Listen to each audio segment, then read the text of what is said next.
Friday ক্লাসিক্সে আজ শুনবেন গোয়েন্দা অরিন্দম বসু অন্ধকারের আড়ালে। নমস্কার, গল্প পালঙ্কে আপনাদের স্বাগত। আপনারা যদি এরকমই গল্প শুনতে চান অবশ্যই লাইক করুন, সাবস্ক্রাইব করে পাশে থাকুন এবং কমেন্টের মাধ্যমে জানান আপনাদের গল্পটি কেমন লাগলো। বলতে গেলে আমাদের সাথে ফিডব্যাক শেয়ার করুন, কোথায় ভালো লেগেছে, কোথায় খারাপ লেগেছে, বা গল্পে আমরা কোন জায়গাটি আরও ভালো করে ইমপ্রুভ করতে পারবো, অবশ্যই ফিডব্যাক দিবেন। তো সবশেষে এটাই বলবো যে ভালো লাগলে অবশ্যই কমেন্ট করবেন ও এরকমই গল্প শুনতে চাইলে একটু সাপোর্ট করুন, কেন আপনারা যত সাপোর্ট করবেন তত আমরা গল্প নিয়ে আসতে পারবো।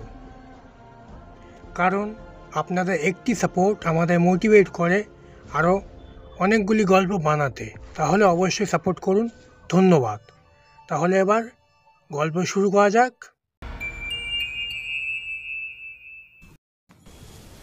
গভীর রাত, বৃষ্টি ঝাপসা করে দিয়েছে কলকাতার রাস্তাগুলো। গোয়েন্দা অরিন্দম বসু তার ডেস্কে বসে পুরনো কেস ফাইল ঘাঁটছেন। হঠাৎ ফোন বেজে উঠল। অজানা নাম্বার। ফোনে এক তরুণীর কর্কশ কণ্ঠ। আমাকে বাঁচান, ওরা আমাকে মারবে। আপনি যদি সত্যিই গোয়েন্দা হন তাহলে আজ রাতেই আসুন দক্ষিণেশ্বরের কালী মন্দিরের পিছনে সেই পরিত্যক্ত বাড়িটায়। শুধু আপনাকে বিশ্বাস করতে পারি। ফোনটা হঠাৎ কেটে যায়। অরিন্দম চেষ্টা করলেন নাম্বারটা ট্র্যাক করতে, কিন্তু লাইন ডেড। বৃষ্টির মধ্যে গাড়ি চালিয়ে দক্ষিণেশ্বরে পৌঁছলেন অরিন্দম। পরিত্যক্ত বাড়িটা দেখে মনে হচ্ছিল যেন কোনো ভুতুড়ে চলচ্চিত্রের সেট। দরজা ভাঙা, জানলাগুলো থেকে ঝুলছে মাকড়সার জাল। ভেতরে ঢুকতেই নাকে এলো লোহার গন্ধ, রক্তের গন্ধ। মেঝেতে টাটকা রক্তের দাগ, যেন কাউকে টেনে হিঁচড়ে নিয়ে যাওয়া হয়েছে। বাড়ির এক কোণে পড়ে আছে একটি কালো ডায়েরি। ডায়েরির শেষ পাতায় লেখা, যদি তুমি এটি পড়ো তাহলে আমি হয়তো বেঁচে নেই, কিন্তু সত্যি জানতে হলে খুঁজে বের করো নীলিমা সেনকে। সেই একমাত্র জানেন কারা আমাকে মেরেছে এবং কেন।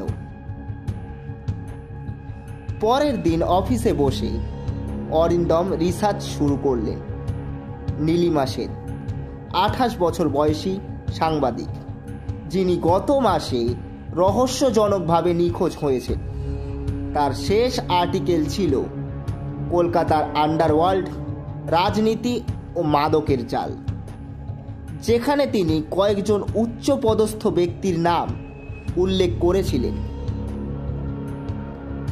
হঠাৎ অরিন্দমের সহকারী রিয়া ঢুকে বলল, স্যার, এই দেখুন, নীলিমার ফোনের শেষ লোকেশন ছিল মিরাপুরের একটি গোডাউন, কিন্তু পুলিশ সেখানে কিছু পায়নি।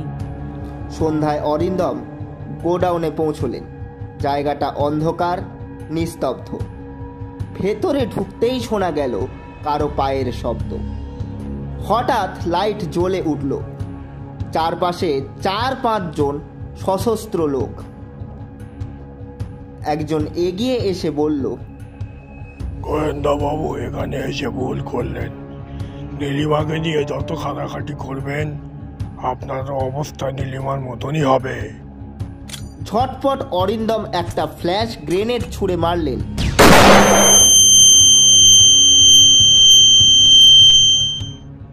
এবং অন্ধকারে সুযোগ নিয়ে রিয়াকে নিয়ে পালালেন।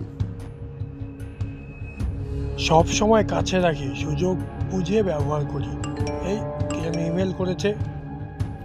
অরিন্দমের কাছে এক অজানা লোক ইমেল করলো একটি অডিও ফাইল। ফাইলে নীলিমার কণ্ঠস্বর।